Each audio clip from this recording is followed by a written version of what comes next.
About 4 weeks ago, I did a review of the Saros 20 robot vacuum from Roborock, which is their current flagship robot vacuum. Now, if you watched that review, you know that it went horribly, horribly wrong.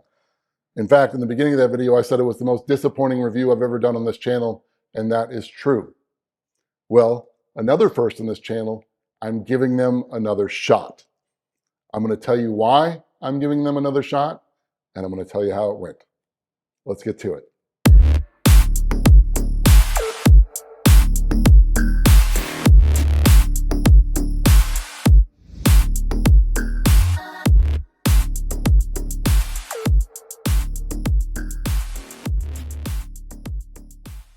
What up, everybody? George Langabeer here. Today is my take two on my review of the Saros 20 flagship robot vacuum from Roborock. Now, before we get into this, I just want to say how I review things. When something is sent to me from a brand, no strings attached, not sponsored, they're just sending it to me to try out, I'm going to review that unit as is, as they send it to me, just like a homeowner that is sent a product. I'm not going to give them 3 or 4 shots if something's not working right and send robot vacuums back and forth. That's a lot of shipping on very big items. So basically, I received this robot vacuum, reviewed it. It went horribly wrong, and that's because I reviewed it as is. Now, why, in the history of this channel, am I giving them another shot? There's 2 reasons for that. Number 1, Roborock contacted me after the review, and they told me that they thought pretty much all my problems stemmed from that being a pre-production unit with beta firmware. Now, that can be a problem with YouTubers because we get stuff before it's released to the general public. And once in a while, that'll happen and something will be bad, but they'll fix it with firmware as we go, as they get closer to the release date. That's what I was waiting for. That never happened. So my experience with that robot vacuum was terrible from day 1 to 4 weeks later when I released the video. But given the track record that I've had with Roborock, and you got to understand that that was the first item I've ever received for free. I have spent a lot of my hard-earned money on Roborock over the years because I love that brand. In fact, the Saros 10R robot vacuum, you'll hear me say it all the time, that's my favorite robot vacuum of all time. So given the fact that I wanted to be fair because they said that it was probably beta firmware on a pre-production model, and the fact that I've always loved Roborock and was very disappointed in that product and couldn't believe it, quite frankly, I've decided to give them another shot.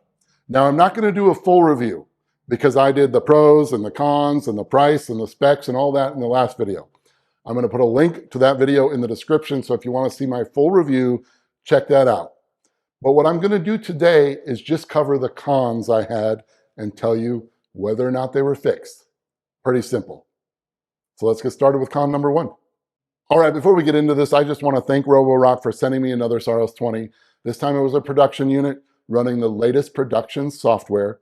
So I'm on the same level playing field that you all are, and so there's no excuses. Now, con number 1 in my first review was obstacle avoidance. I had a couple different problems here. Number 1, this robot is so thin, which can be awesome, but in my case with the first vacuum, when it would go under a piece of furniture that had cables or power strips or obstacles, it would just ignore that and would run right over them and sometime unplug my chargers, and I'm lucky it didn't rip some of my cables. Was that fixed this time around with the second vacuum? I'm happy to say yes, it was. This time it would go under tight spaces because it's so thin, and it wouldn't touch a thing. It would recognize those obstacles, no problem. Now I want to say with all of this, understand that I've had both these vacuums for a month each, and these are daily tests. So if I show you an example, this is just one example, but there were example after example, so I'm not just basing it off of one time or what you're seeing in this video. But yes, problem number 1, fixed. To go along with obstacle avoidance, the good old fake dog poop test. Some people will say, oh, it's fake dog poop. It's not the same as real poop. I don't care. It's still an obstacle. It should avoid. It looks the same. The vacuum should recognize it the same way. With the first vacuum in the first review, it went over the dog poop every time. Every single test. They just ran right over it. Didn't avoid it. It would get it stuck underneath. Then it would try to get it out from underneath, and it would just circle on top of it. And if that was real dog poop, it would have spread it everywhere, and I'd be pissed. Was that fixed the second time around? Nope. Every single time the second vacuum ran into fake dog poop, went right over it, or got it stuck underneath, then tried to get it out from underneath, and just went in circles and circles, and once again, would have spread that dog poop all over the place. Now again, this was a daily test for a month on both vacuums. Never once did it avoid dog poop in either vacuum. Carpet first mode. What does that mean? It means that the vacuum has several different modes. You can have it go vacuum your carpets first, then come back and get the mop pads and then go mop. Or you can have it do both, where it'll keep the mop pads on, and then when it's on carpet, it'll raise the mop pads, and then when it's mopping, it'll lower the mop pads. Well, in carpet first mode, with the first vacuum, when it would go out to vacuum a carpet, if I put a spill in its route, it just went right through it. It was like it was so focused to go to the carpet, it didn't care what was in front of it. And I've got these $800 rugs in both these rooms in this lower level here, and it almost ruined those rugs several different times. In fact, it would have if I wasn't there as a YouTuber testing this and watching it happen, so I stopped it. But man, this could have been a real mess because it would have dragged these spills all over the place. Was that fixed with the second vacuum? I'm happy to say yes. So when this was in carpet first mode and I put spills right in front of it, especially by the base station, like I did the first time, it would recognize it as an obstacle and it wouldn't mop it up or anything, but it would go around it so it wasn't spreading it like the first vacuum. So that con was fixed. This is a weird one specific to me, but I have an Aqara water leak sensor in the bathroom back there, right under my sink. And for some reason, the first vacuum would treat that like a freaking hockey puck and just push it all over the place and bully the crap out of it. Sometimes I found that Aqara water leak sensor up in this room, and we're talking several yards away from that bathroom. It was like, where's Waldo as far as that Aqara water leak sensor? I would find it different places every day. Was that fixed with the second vacuum? Well, I wish I could tell you one way or the other because this is a weird one. This vacuum did great. The second one, that is, did great as far as carpet and mopping, as far as going around edges and doing its thing and then coming in the middle and doing its thing. But in my bathroom back there, it would hit all the edges except under my sink where that Aqara water leak sensor was, and I have no idea why. And this was in every test every day.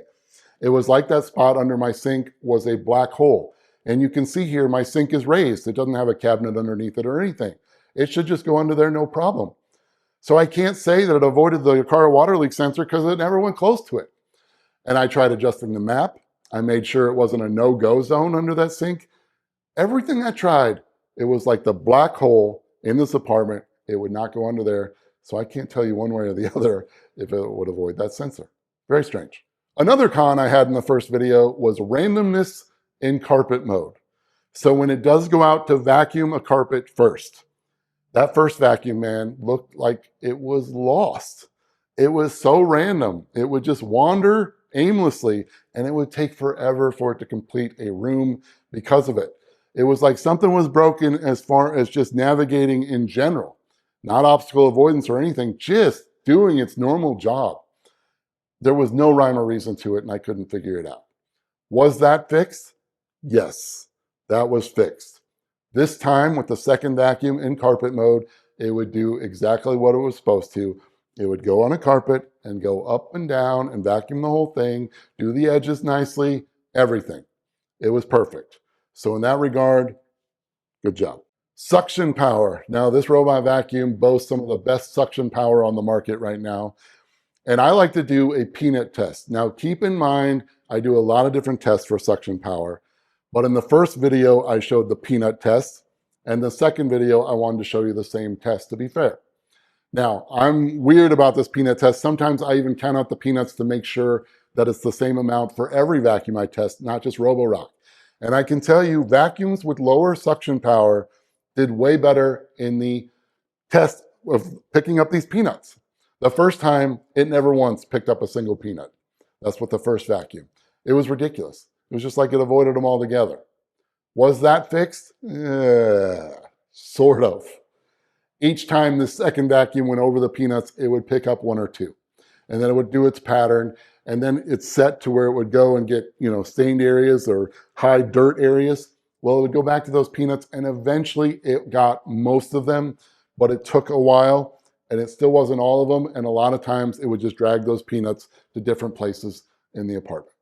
So sort of fixed, sort of not fixed, but with the suction power, I thought it'd do much better. And like I said, robot vacuums, which much less suction power, did much better in this test. So there are people out there that said I was so unfair with some of my testing. One person even said I should be ashamed of myself. Keep in mind, every test I've done to this vacuum, or the first one, I've done to every robot vacuum I've ever tested, and a lot of them pass these same tests with flying colors. Spills. I'm talking about decent spills.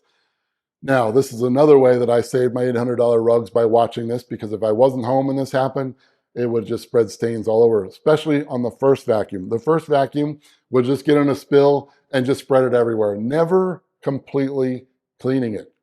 Every single test, it would just get in the middle of a spill and just spread it, not clean it. Was that fixed the second time around? This is another weird one, because sometimes if the spill was small enough, it would pick it up and eventually go back and finish the job. But it never did it right away. It just always came back and did it. Now, sometimes you can set it that way, just to be fair. In the settings, you can have it set to detect a spill, then it'll go clean the mop pads and then go back and attack that spill. So sometimes I realized that was going to happen. Now, in the first vacuum, that never worked. It didn't matter. It was just a debacle with the spills altogether. The second time, sometimes if it was a smaller spill, it would work. But then in the case of the spill in my bathroom, where I did the exact same spill as the first review I did, this time it just avoided it. It treated it as an obstacle and never once touched the spill. Now again, I had it set to where if it saw a spill like this, it should go get the mop pads cleaned and then come back and attack it. I waited for that and waited for that on a daily basis. It never went back and cleaned up these spills in my bathroom. And again, this is the same spot I did the first vacuum test. So two very different results, but I can't say I was any happier the second time around, because why do I have a mop when it's not going to clean up a spill? Lastly, hair detangling. This vacuum has very specific technology for preventing hair from tangling in the brushes. Now, the first time, sometimes this would work, sometimes it wouldn't, sometimes it wouldn't suck up anything. I think on that first vacuum that half the time the vacuum wasn't working at all. And that's so hard to test, because as soon as you turn one of these vacuums over, it stops working. So you can't see one way or the other. But I think the first time around that half the time the vacuum wasn't even spinning. Now, sometimes it would go over a piece of hair and it would just stay on the brush and it wouldn't suck it up. Again, that's why I think the vacuum wasn't working, and it would just carry the hair with it. But again, other times that first vacuum would work. This time, I'm happy to say I'm going to end on a positive note that it was fixed. Every single time I went over a clump of hair with the second vacuum, it sucked it up, and then I turned over the vacuum, and there was no evidence of that hair, not tangled. Good job. All right, there you go. That is me presenting the cons for my first review of the Roborock Saros 20 and telling you whether or not those cons were fixed. I would say it was maybe 50-50, and that being the case, I just can't endorse the Saros 20 still. I mean, the spill problem, the obstacle avoidance problem with the dog poop, even if it was fake, I don't care. I wouldn't be recommending this vacuum to anyone. And it's really disappointing, because I normally love Roborock, and I absolutely positively adore the Saros 10R, the model before this. So I don't know what the hell happened, but I'd love to know your thoughts. What are your thoughts on Roborock? Robot vacuums in general. Do you have the Saros 20? Did it go well for you? Did it go poorly for you? I would love to know. And here's a little side note about the YouTube comment section, because it is a daily adventure, man. Sometimes people are coming in on me for kissing a brand's ass because I got something for free. Have you met me? I am not going to kiss a brand's ass. And if you go back and watch the first review I did of this vacuum, that should prove to you I'm not kissing a brand's ass when something's sent to me for free. I don't know what else to tell you. I'm going to receive a product. I'm going to experience the product and test it, and then present to you my experience, because that's what you deserve. Because as a homeowner, the same thing could happen to you. Then on the flip side in the comments, I have people defending Roborock to the death, saying that I was too unfair, saying that I should be ashamed of myself for how unfair I was to Roborock. I don't know what to tell you, man. It was my experience. I don't want these cons to be cons. I want everything sent to me to be wonderful. I wanted this vacuum to be as wonderful as the Saros 10R. It was not for me. That's all I can say. But keep commenting, man, because they're always entertaining. Another comment I've been getting is this creator loves it. This creator loves it. This creator loves it. How can you hate it so much? I don't know. I hate it because I hate it. I love my fellow creators. Some of them are my best friends, but I am not going to do a review based off their review. Why the hell would you want me to do that? I'm going to share my experience, not their experience, because that's what's fair to you. I love the fact that they had great experiences with this vacuum, and I wonder why the hell I didn't, but I didn't. But again, let me know all the above. I appreciate all your support, no matter what you're saying to me in the comments. The lovers, the haters, all of you. I appreciate you watching very much.